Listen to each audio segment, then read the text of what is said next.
happy Thursday. Almost Friday, almost Saturday. Oh my gosh.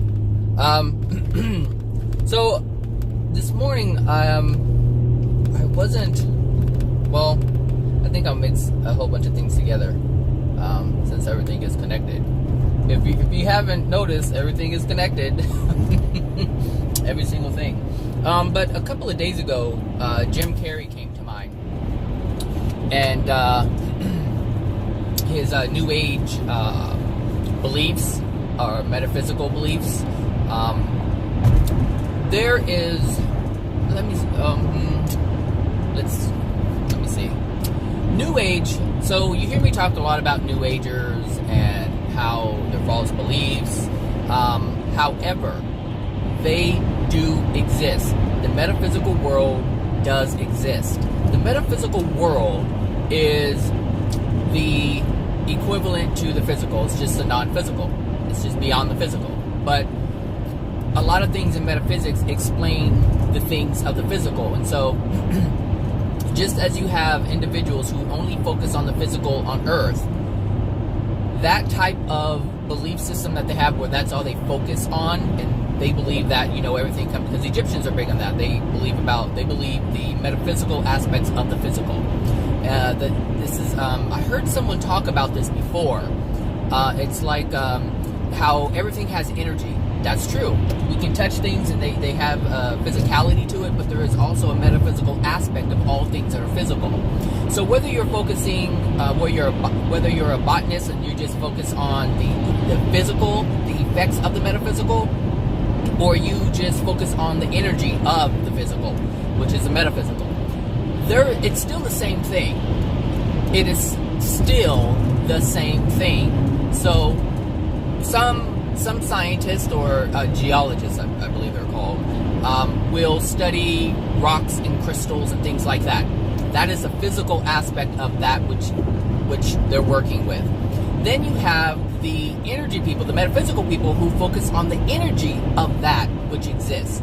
So there really isn't any difference, and this is the trick of the mind, and this is why Jim Carrey came to mind. It is warm in here. Hold on a second. Oh, it was cold yesterday after the car wash. That's why I had it on I had it high. Anyway, so Jim Carrey came to mind because Jim Carrey was into this New Age thing, and Jim Carrey has done this wave, so to speak, where he started with the New Age beliefs, but he kept progressing. And when I say progressing, I mean he kept moving forward with it, wanting to know more. And the reason why he wanted to know more is because he wanted more. He wanted to have more. He wanted to feel different. He wanted to be more connected. And this is why he kept searching and searching and searching. And so when you're in the New Age, I just call it movement, but when you're in the New Age movement, or part of the New Age movement, what happens is there's a sweet spot that's in the New Age belief system. And that sweet spot is where most people stay. It's kind of like religion. There are individuals who are Christians, and they go to church, and they don't really look for anything more, because what they have found, meaning they go to church on Sunday, they believe that's all that they need to do, and that's the sweet spot, and they say, oh, thank you, Jesus, thank you, God, thank you, Lord, whatever, and they do the prayer, and they do it every Sunday, and they give their tithes, and they do this every week, year after year after year. That's their sweet spot. They don't have to work for anything, they don't strive for anything, they just depend on God or depend on Jesus to come and save them and fix all their problems, and that's their sweet spot. That is just their sweet spot. And so the New Agers also have a sweet spot. And that sweet spot is the love and light that you see on social media all over the place. Just be love and light. Post hearts, post positive things. That's the sweet spot of New Age beliefs. Source energy, and I can manifest law of attraction. When you practice law of attraction, I can manifest this, get into the vortex and, ask and you shall receive, you just have to focus on it and it'll come to you. Those things those things do work. Yes, I'm not denying that those things work. But coming from the perspective where I'm coming from is, if that's the pinnacle of what you're looking for to strive for, to achieve, then that's it. That is going to work. That is going to be your be-all, end-all. However, that is not my be-all, end-all. I am looking for more. I am constantly looking for more. And the reason why I'm looking for more is because I know that there's more to be had. I know that there's more to be had than just money, cars, and houses, and jewelry, and going out and doing this and doing that. There's just more than that. But some people are okay with that. Some people are okay with just manifesting a latte or manifesting, a $5 bill on the ground. Like, those things are okay with certain people. And I'm not saying that that's wrong. I'm just saying that those things are okay with certain people. Like, that's the pinnacle of their desire. And that's it. So, but those are the sweet spots. And so what happened with Jim Carrey, which was really interesting, because Jim Carrey came to this realization at some point where he was like, nothing exists. Nothing exists. He was like, nothing matters. Just nothing matters. Nothing's real. It's just all energy. And I remember seeing him do this. And this was a crucial point in his life, because he kept searching. He kept delving deeper and deeper and deeper into this metaphysical perspective or view or whatever you want to call it. So he just kept on and on and on and going and going, and he kept realizing more. He kept realizing that you can strive for the cars and the houses, because first of all, he already has all this. So he has already manifested all this. So that which he thought when he was younger, I remember him being on Oprah, and he said he wrote a check for himself for $1 million. And that's what he truly desired. And he desired that because he wrote a check to himself and signed it. That was something that he wanted. So when he didn't have anything, that's what he desired. And when he got that which he desired, he wanted even more, because he realized that wasn't it. That wasn't what he was looking for. And this is important to understand, because everything that we believe is based on this. Everything that we believe, everything that we hold as a belief, whether it's a religion or this movement or whatever it is, whether it's Black Power, Black Panther, it doesn't matter what it is. Our beliefs end up being the pinnacle of what we will achieve. That's it. It will be no higher. That will be it. And so when I look at, African Americans and, how they're fighting for rights, fighting for justice, that's going to be the pinnacle of their creation. That's meaning, if they believe, because this is a strong belief within the African American community, is that you have to fight to have something. And this is why there's such an energetic desire to fight. And whether it's fighting within their own community, or fighting people outside of the community, or raising a cause and fighting, fight is what's within them. And that is going to be the pinnacle of their creation. It's not going to go any higher than that. So it's only the people who do not fight. Those are the people who are successful in regards to African Americans. And so if you look at Oprah Winfrey, she is the prime example of that. Oprah Winfrey is not a confrontational person. She doesn't get into that. She just focuses on what she wants, and that's it. And that is the difference. You cannot fight in order to get something more, because fighting is such a low vibration. And if you engage in this, then you will always be limited to those low vibrational experiences. So when I was observing Jim Carrey, and he was saying, nothing matters, and it's all energy, and you can attain it, you can understand it, but out of all of that, there is always going to be a lack of fulfillment in terms of what the soul has been designed to experience in terms of fulfillment. Love is the only thing that can fulfill you, and it cannot come from metaphysics. It cannot come from this. Metaphysics is an understanding, like I said before, like a geologist studies rocks. Metaphysical New Age people will study the metaphysics. It's just knowledge. It's knowledge. That's it. Just like a physician understands that there's energy within the body, it's knowledge. But understanding the energy of the body does not transform the soul. And you are a soul. And so we have to understand that since we are a soul, that is the only thing that matters.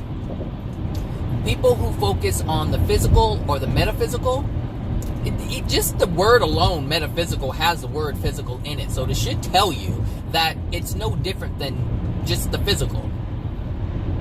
The metaphysical is just the energy of what the physical is, but it's still playing around with the physical.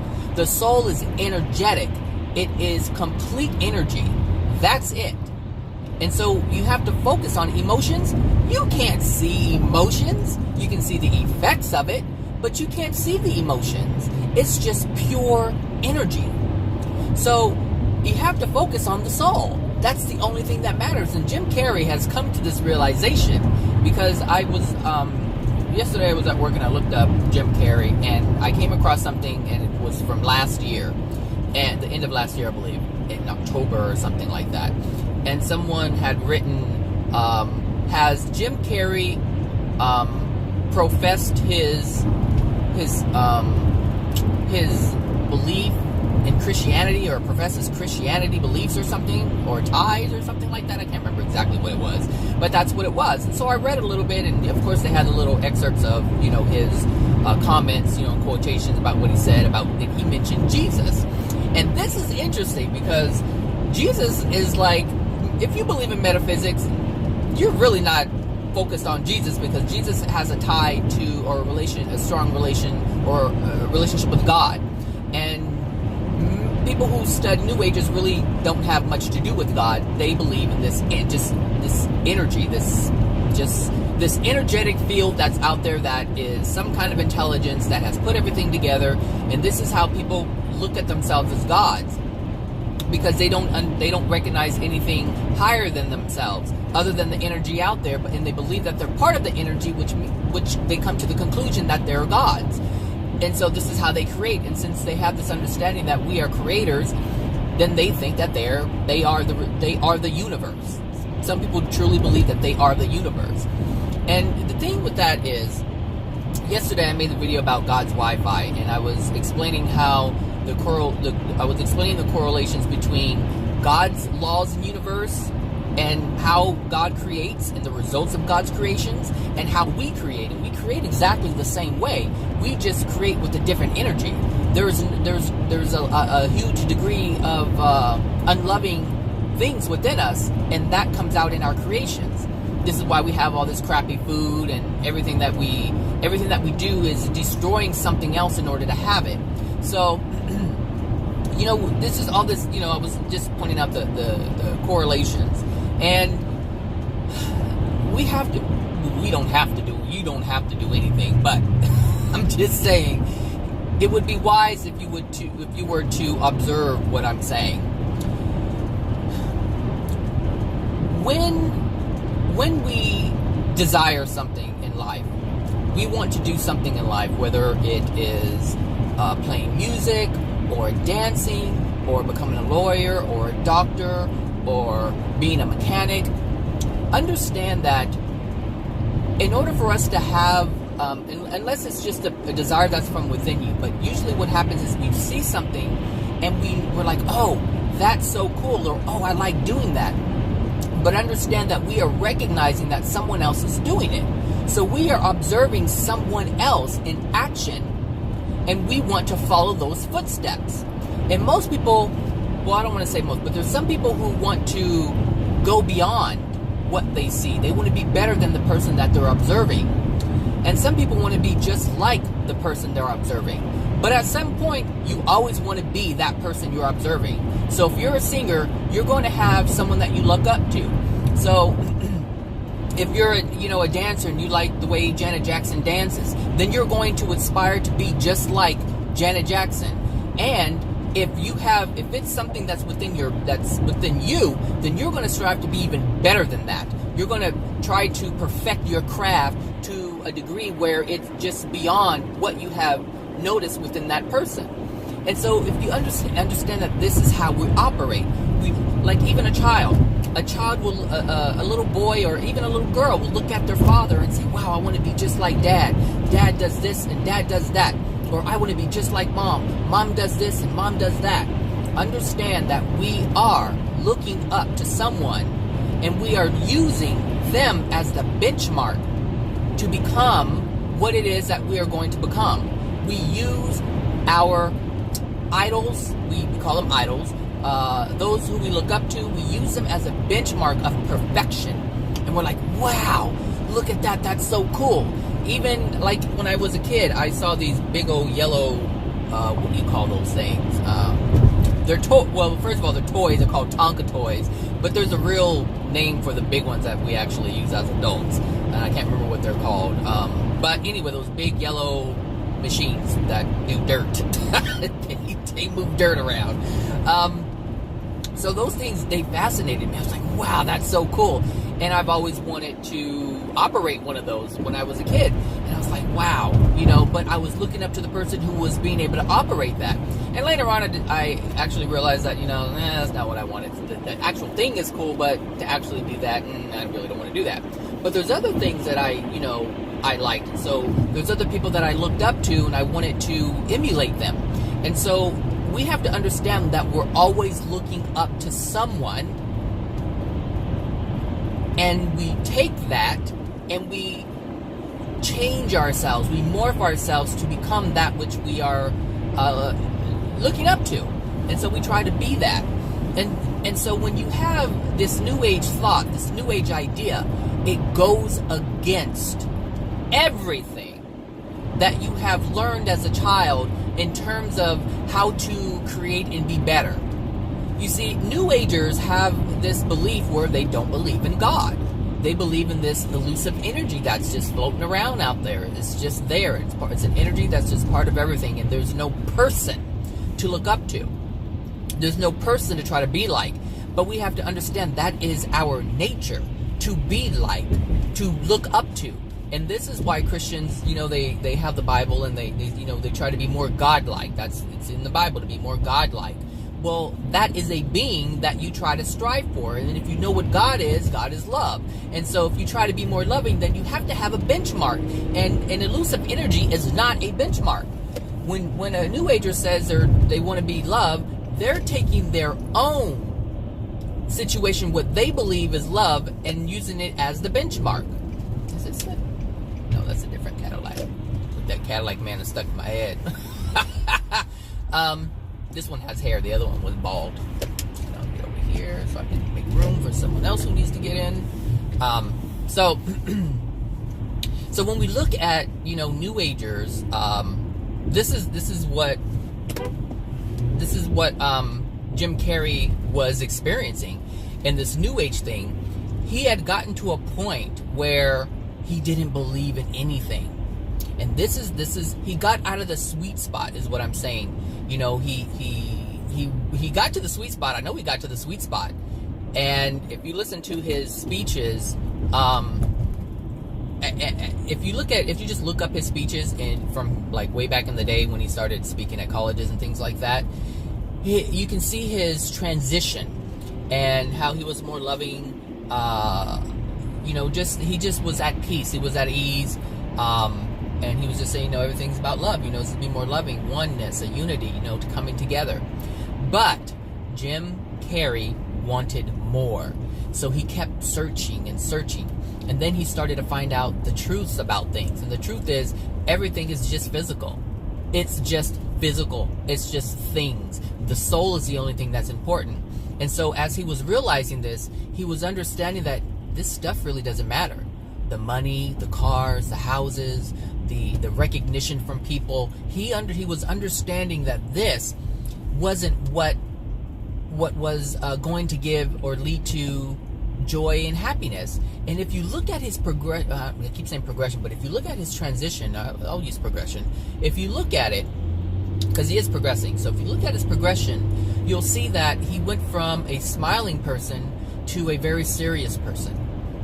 And to the point where people thought he was just totally whacked out, because he had at one point dismissed everything. Everything that he once strived for meant nothing. Nothing. It had no value to him. And this is the thing. This is why New Agers love that sweet spot. that sweet spot, man. That sweet spot is no joke, because it's an illusion. It is an illusion, big time. So you have the sweet spot is, I'm practicing law of attraction, and I'm manifesting all these great things. And this is part of being a human being. This is part of learning how to create. And so they're learning how to create. And there's nothing wrong with that. So, but when you put everything rests upon that, then you're in trouble, because there's so much more than that. But like I said, this is the sweet spot. It's like sex. It's like, okay, you have sex and you just have it over, and it feels good, and over again. But if that's all that is within the relationship, if that's what you want to call it, but if that's all that you're getting out of a relationship is just sex, at some point you're going to want more. You're going to want more. And sex is a sweet spot. It's a definite sweet spot. It's such a sweet spot, people have it with themselves. That's how sweet it is. So that is no different than a New Ager being in a place where there's no, they just want to focus on love. They want to focus on love. And it's okay to focus on love. Love is the most important thing. But it has to be love. It can't be an illusion of love. And that's the sweet spot of New Age, is the illusion of love. And so, excuse me, where's my coffee? One sec. I got my chopstick on today. It's the sweet spot. I think that's what I'm going to title this, a sweet spot. It's a sweet spot in life, and people find their sweet spots. The sweet spots are the parts or the places where it just feels comfortable. There's no progression. There's no regression. It's just there. And it's okay. Like, there's people who are on welfare, and they don't get much money, but that's their sweet spot, because they don't have to do anything. And this is where the New Agers are in terms of the sweet spot. They're just like, oh, I can just stay home and be on Facebook all day long and post butterflies, unicorns, and hearts. That's my sweet spot. I can say I'm love all day. I can say I'm love. I can talk about vibration. I can talk about all of this, but there's no movement. There's no movement. And the soul, if you're not moving physically, because here's the thing, if you're not moving physically, because we are here to experience the physical world. The physical world is here for our experience. So if you're not moving physically, then you're going to have to move non-physically, meaning you're going to have to progress your soul, but something has to be moving. Because even if you're in the garden and you're planting, like I planted some flowers last weekend, and here I am, digging holes and, putting plant food in with the soil and mixing it and just doing my little routine. And that was physical motion. And it was also a motion within my soul, because I got a great deal of, this Buick is just off the chain, moving that slow.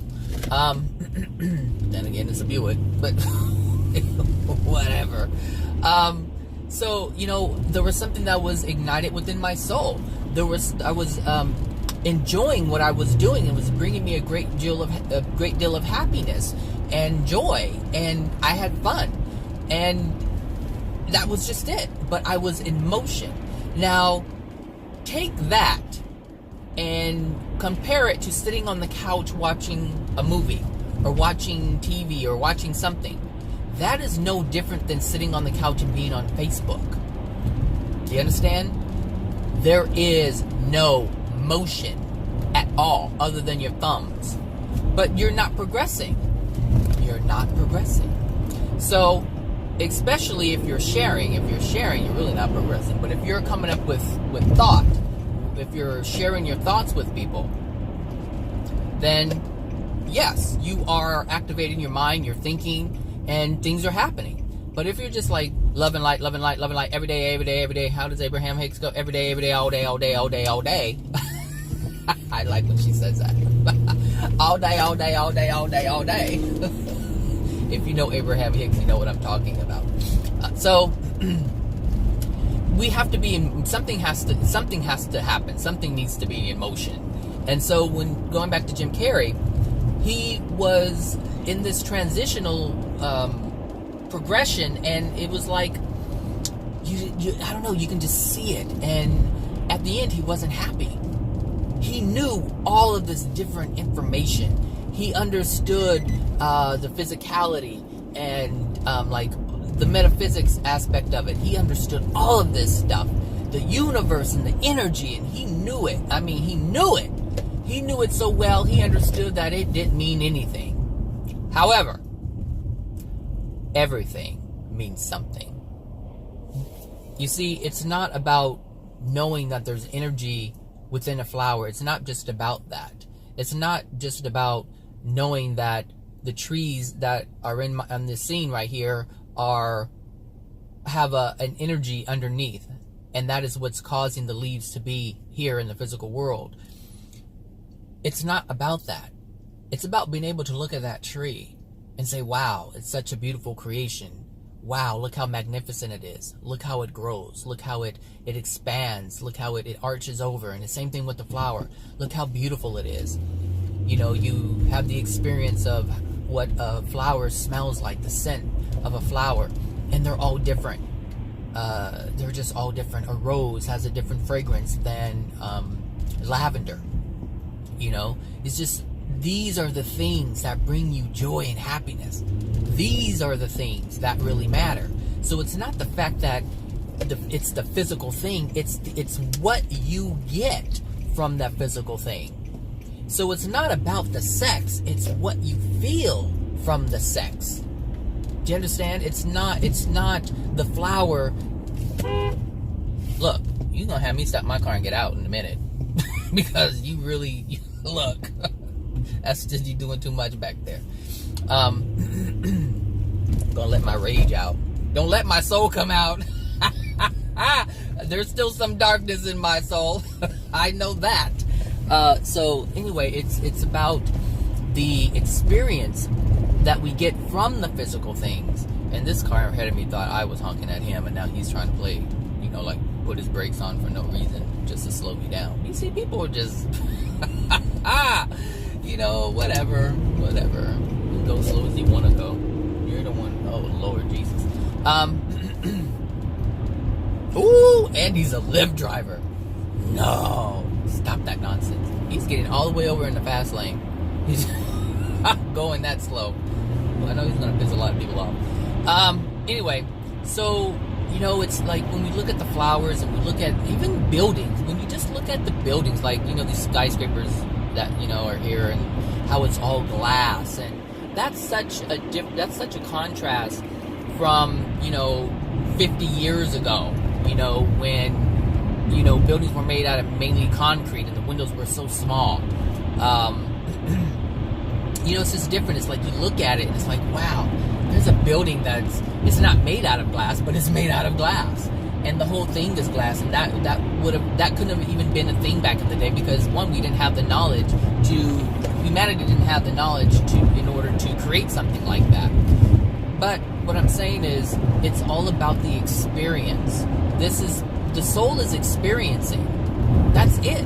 The soul is experiencing all things physical and all things non-physical. That is what that's what the soul is experiencing. So even the physical world means just the same as the non-physical world means the same as the physical world. It's all there for an experience. So people who put all of their faith or belief in these physical things, it's going to lead to that wall.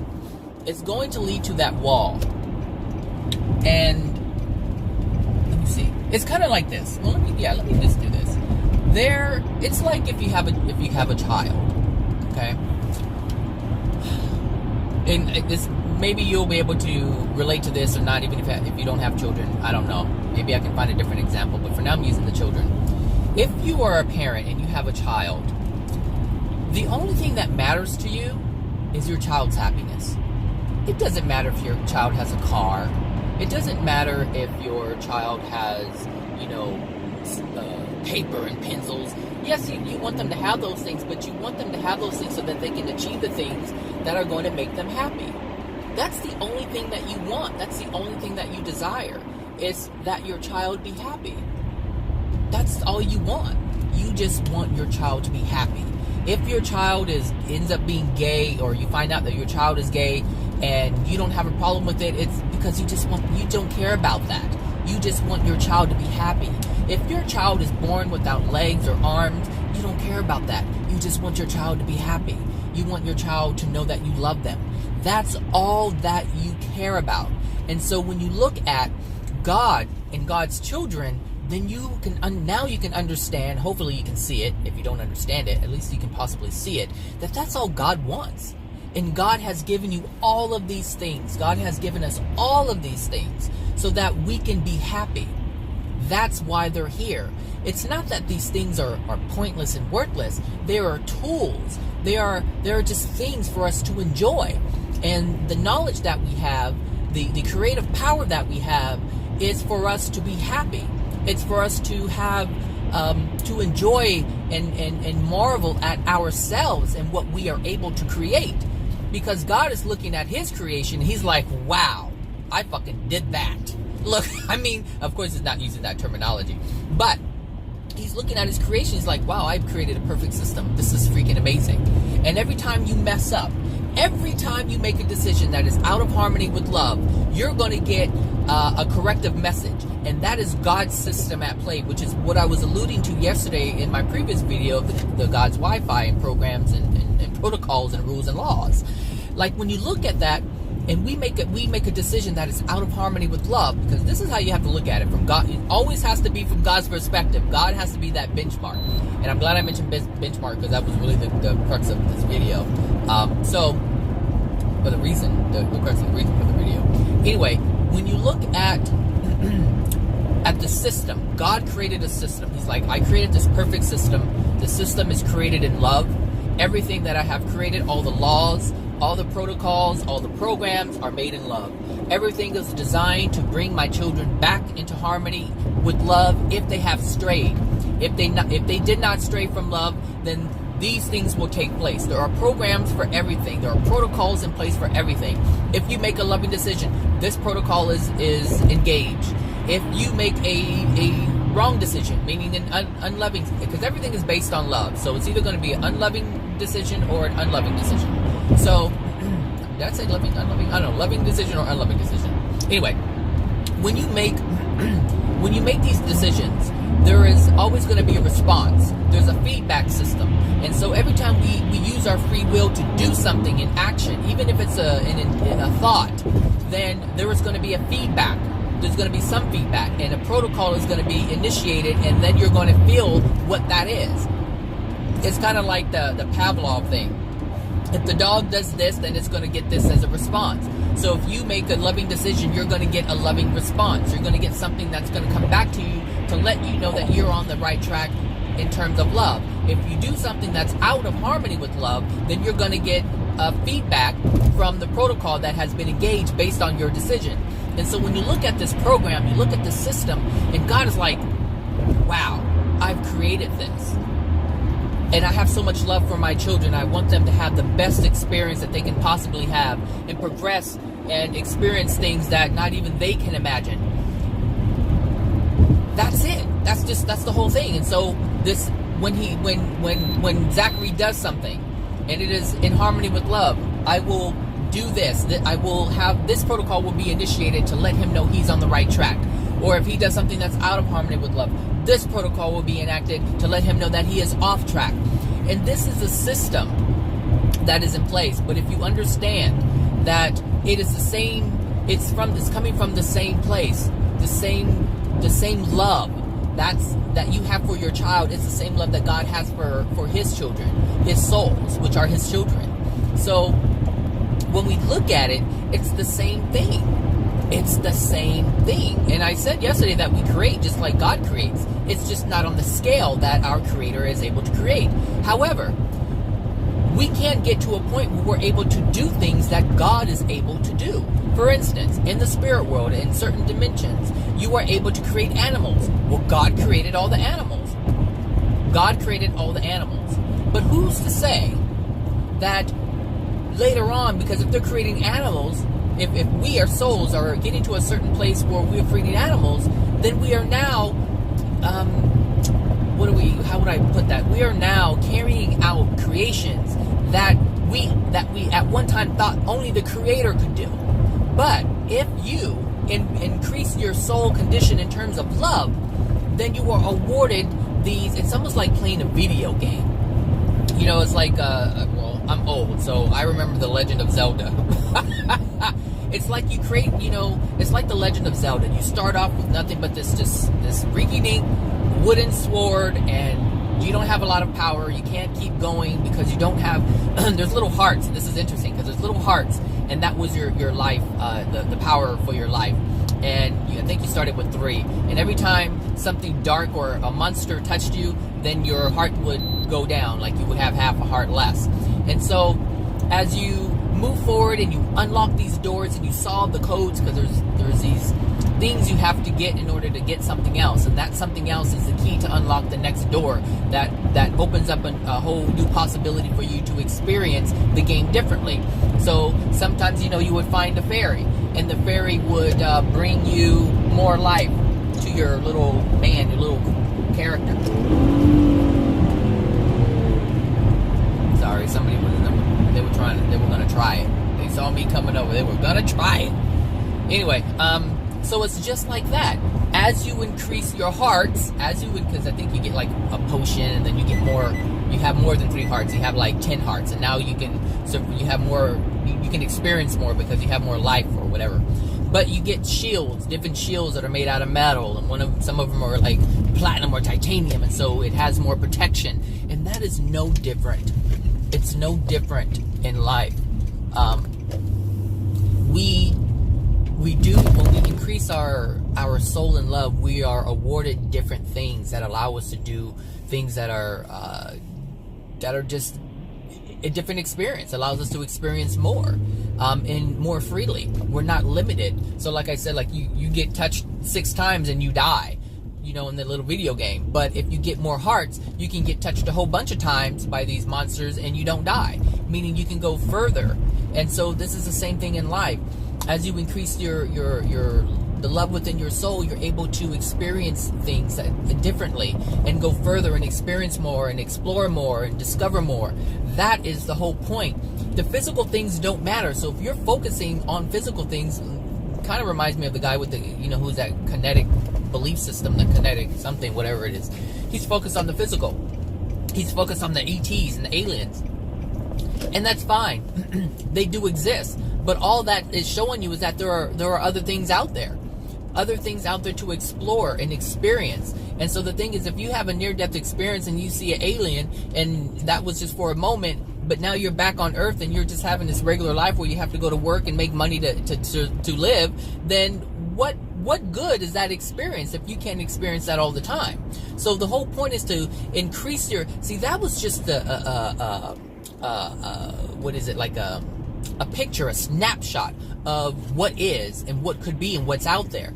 But in order to truly engage with that, like you're listening to this video, like you're listening to me, a human being, but if you progress, you can talk to other life forms, other life that is out there. So that's what I'm saying is, your soul is going to dictate that, but you can't take a picture and base your life off of a picture. It's like going on a cruise.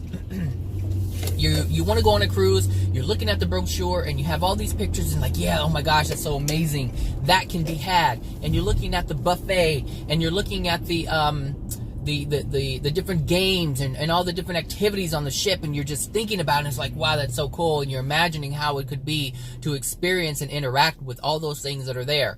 It's the same thing. They're physical things that can be experienced, but it doesn't matter until you get there and experience it. So if it's extraterrestrials or whatever, then it just gives you, it's a brochure. It's just allowing you to see that and know that there is more to be out, there's more to be had out there. But that doesn't mean that you can experience now, because the reason why you can't experience that stuff now is because your soul is not in a condition for you to even be in that place.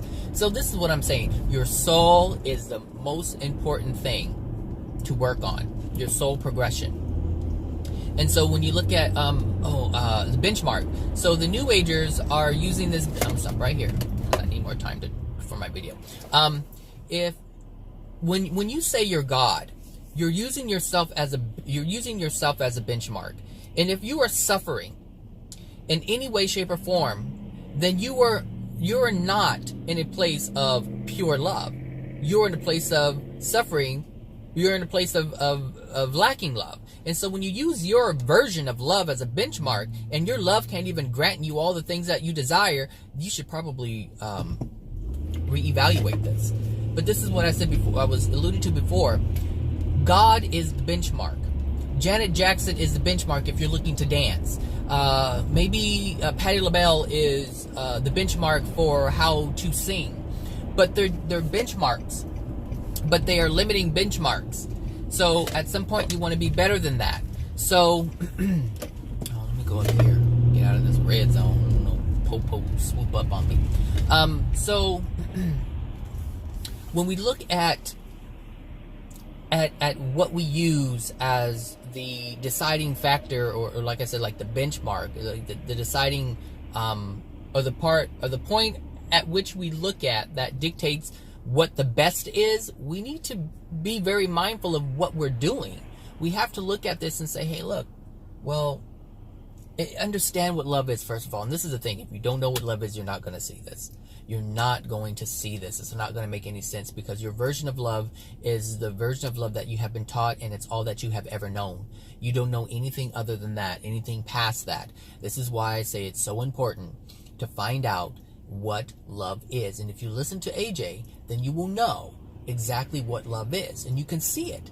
But in order to see it, you're going to have to accept some things that are true about your life, and some of those things that are true are painful. So the truth is, you have been hurt in your past. We all have, because we all came from ancestors who have degraded soul conditions. So it's going to happen. I mean, those things are going to happen with the new souls that are coming in, and it happened to us and all the souls before us. That's just the nature of it. But if we can get out of that, if we understand the cycle that humanity has been in for hundreds and thousands of years, then we can get out of it. But if we don't realize it, we're just repeating the same thing over and over and over and over again. So my advice is to look at the benchmark. Look at the benchmark that you're using for your life. Look at the benchmark that you're using for what you understand to be love, because it's going to make a difference in your life. It has made a difference in mine by looking at God, or the Creator, as a being, and knowing that I am God's child. Rather than me just being energy, you will run into the wall that I was talking about. I told you all false beliefs will run into a wall, and Jim Carrey ran into that wall. And this is why he circled all the way back to Jesus. And the person who wrote the article that I was reading, he said Christianity. I believe in Jesus, but I am not a Christian, and I do not believe in Christianity one bit. But what I do believe in is love, and that's how I'm able to transform my life, is because love is the benchmark. That's the only thing I'm focused on. I'm not focused on any religion. I'm not focused on any crystal. I'm not focused on any rosary thing. I'm not focused on any of those things. The only thing I'm focused on is love. Why? Because that's the only thing I know my soul is going to transform with. That's the only thing.